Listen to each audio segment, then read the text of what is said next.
নমস্কাৰ ছাত্ৰ ছাত্ৰীসকল পোনপ্ৰথমে তোমালোক সকলোকে মই চিলড্ৰেনছ লাৰ্ণিং জোন চেনেলটিলৈ স্বাগতম জনাইছোঁ। আজিৰ এই ভিডিঅ'টোৰ জৰিয়তে মই তোমালোকলৈ তোমালোকৰ ইংৰাজী বিষয়ৰ এটা নতুন পাঠ লৈ আহিছোঁ। গতিকে আমি পলম নকৰি এই পাঠটো আৰম্ভ কৰোঁ। পাঠটোলৈ যোৱাৰ আগতে তোমালোকে এই ছবিকেইখনলৈ মন কৰাচোন। তোমালোকে নিশ্চয় দেখিছা যে ১ নম্বৰ ছবিখনত এজনী ছোৱালীয়ে ককা আইতা দুয়োজনক কেনেধৰণে ৰাস্তাটো পাৰ কৰাত সহায় কৰিছে। দ্বিতীয়খন ছবিলৈ যদি মন কৰা তোমালোকে নিশ্চয় দেখা পাইছা যে এজন ল'ৰাই তেওঁৰ দেউতাকক ফল ছিঙিবৰ বাবে জখলাডাল দি সহায় কৰিছে। তৃতীয় ছবিখনলৈ যদি মন কৰা বন বিভাগৰ কৰ্মীকেইজনৰ লগতে জেচিবিখনৰ জৰিয়তে হাতীটো কেনেধৰণে নলাৰ পৰা উঠোৱাত সহায় কৰিছে, নহয়নে বাৰু? আৰু ৪ নম্বৰ ফটোখনত এজনী ছোৱালীয়ে তাইৰ লগৰ আনজনী ছোৱালীক বৰষুণ দিয়াত ছাতিটো দি সহায় কৰিছে, নহয়নে বাৰু? গতিকে আমি এই ছবিকেইখনৰ পৰা এটা কথাই বুজিব পাৰিলোঁ যে আমি যদি কোনোবা মানুহ বা অন্য প্ৰাণীসমূহ বিপদত পৰে তেতিয়া আমি তেওঁলোকক সদায় সহায় কৰিব লাগে আৰু এই সহায় কৰাৰ ফলত আমাৰ মনত আনন্দ লাভ কৰিব পাৰোঁ। গতিকে আজি ছাত্ৰ ছাত্ৰীসকল আমি তোমালোকৰ ইংৰাজী পাঠ্যপুথিৰ ২ number lesson the joy of helping অৰ্থাৎ সহায় কৰাৰ আনন্দ এই পাঠটো আলোচনা কৰিম। গতিকে আমি তোমালোকৰ এই পাঠটো আজি আৰম্ভ কৰোঁ। পোনপ্ৰথমে মই তোমালোকক দ্য জয় অফ হেল্পিং এই পাঠটো পঢ়ি শুনাম। তোমালোকে মনোযোগেৰে শুনিবা। The joy of helping. The school bell rang. Raju, Nita and Geeta rushed to school as they were getting late. The morning assembly was about to begin. Somehow they managed to join the assembly. At the end of the assembly, the headmaster announced, "I have something very important to tell you. We all know about the earthquake that occurred yesterday. It destroyed many areas in our neighboring districts. People have lost their homes and belongings. Many people have died and many have got injured. So we must help these people. Please contribute whatever is possible for you. You can give food items, fresh or dry, water bottles, clothes, money, etc. Tomorrow, after morning assembly, we will collect your contribution and a team of teachers and students representing our school will go to affected area and distribute these items among the earthquake victims." During the lunch break, Nita, Geeta and Raju discussed what they would contribute. Raju, I would like to give food items like bread, biscuits and fruits. Geeta, that's great. I will contribute some money and a carton of drinking water. Nita, please suggest what I should contribute. Raju, why don't you bring some clothes? You can collect some from your neighbors' homes too. You can also collect some containers to store food. That will be of great help to affected people. Nita, thanks a lot, Raju, for your suggestion. I will try to collect what you suggested. Geeta, can anyone help me bring the bottles of water? Or shall I ask the shop to deliver them to the school? Raju, I think you can talk to the headmaster. Next day at school, all the children and teachers assembled in the school playground with their contributions. The headmaster thanked all of them for their support. The goods van and a team of teachers and students then left for their destination. In an hour, they reached the earthquake-affected place. They were very sad at the plight and misery of the people there. They distributed the things among the people. Everyone was very grateful to the volunteers for their help. The team members felt very happy to have helped the people in distress.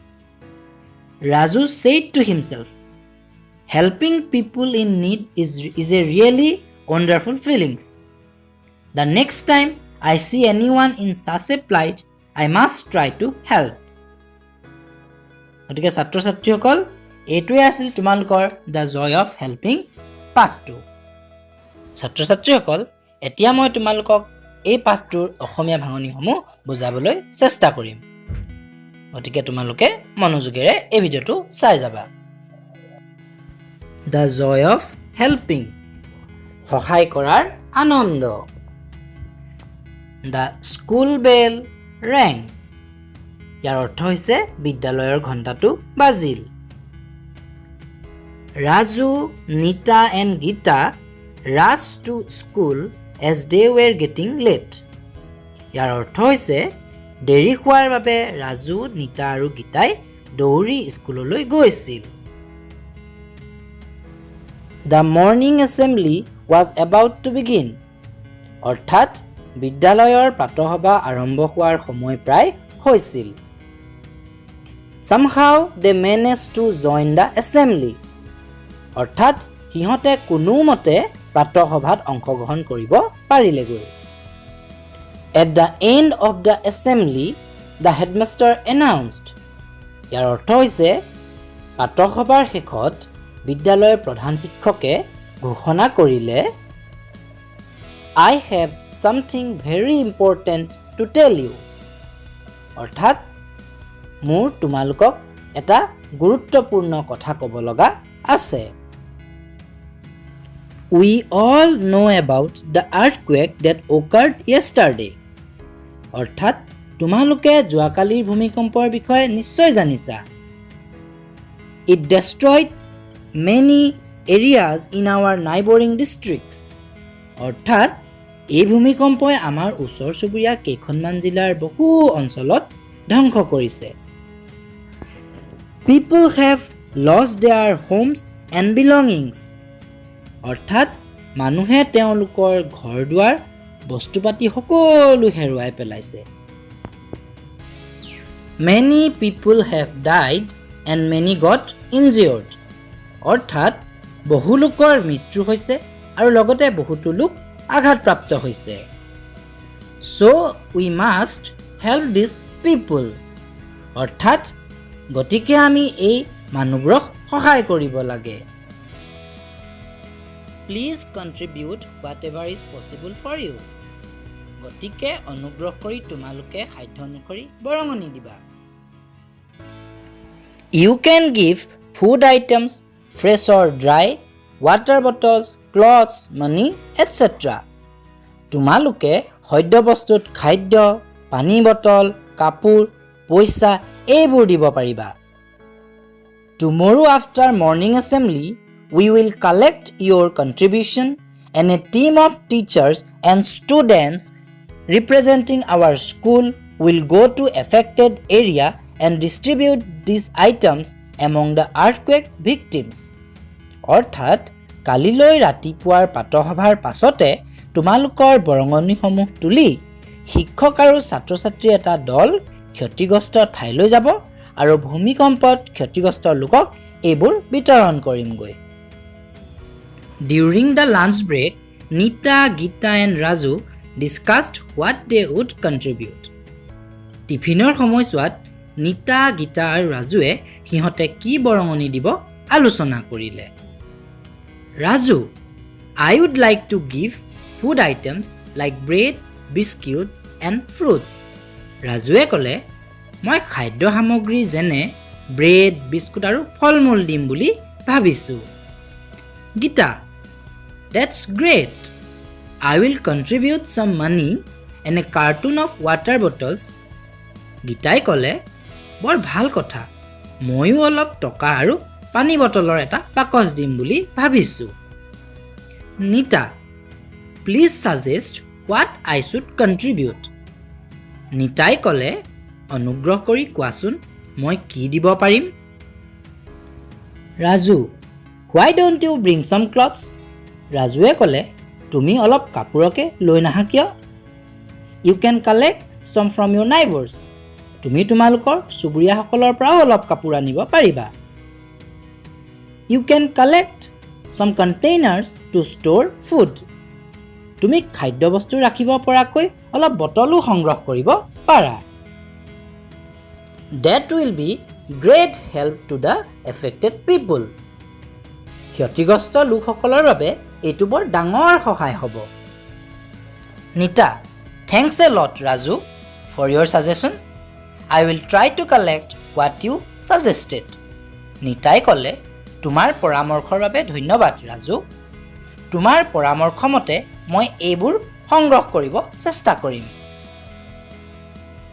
Gita, can এনিৱান help me bring the bottles of water or shall I ask the shop to deliver them to the school.